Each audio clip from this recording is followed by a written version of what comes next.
Cocody, quartier d'Anga. Dans cette entreprise de jardinage, ces agents de l'Institut national d'hygiène publique, INHP, recherchent des lieux de reproduction des moustiques à détruire. Ces pots de fleurs, ces bacs, pneus usagés et autres récipients constituent des potentiels gîtes larvaires.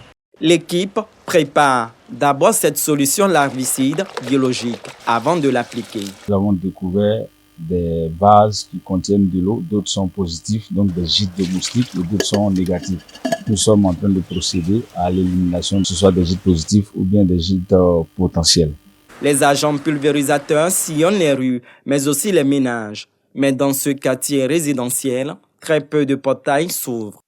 Après plusieurs refus, cette famille finit par accepter les agents de l'INHP. On a constaté qu'il n'y a pas de gîte.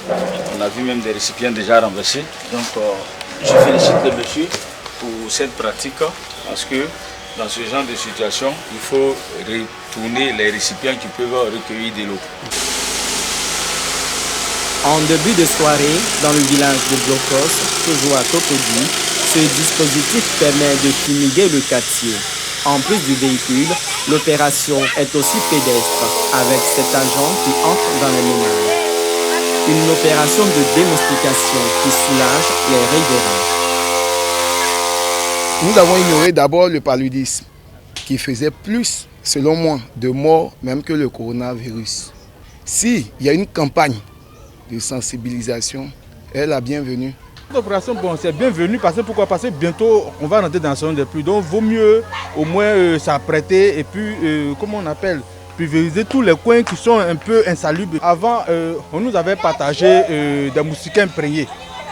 Bon, on a utilisé, mais c'est déchiré. Donc on souhaiterait que l'État refait encore cette même opération. Moi, je dois sous un moustiquaire et je conseille vivement à tout un chacun de dormir sous un moustiquaire pour éviter le paludisme. En plus des ménages, les zones difficiles d'accès sont ciblées. Ici, de gros moyens sont déployés par le Programme national de lutte contre le paludisme et l'INHP grâce à ces drones pulvérisateurs, spécialement conçus pour la lutte antivectorielle. Nous sommes présentement en abordage de la saison des pluies. Et donc les cas d'arbovirus, notamment de fièvre jaune et de dengue et de paludisme en Abidjan vont augmenter. Et donc c'est en prélude de cela que toutes ces opérations sont en cours. On vient d'acquérir de nouveaux drones qui sont capables de faire entre 30 à 45 minutes, tu peux traiter près de 400 hectares. Donc ça nous permet de pouvoir traiter une grande superficie au niveau d'Abidjan. Avant, pour traiter à Cocody, il fallait 10 jours. 10 à 15 jours.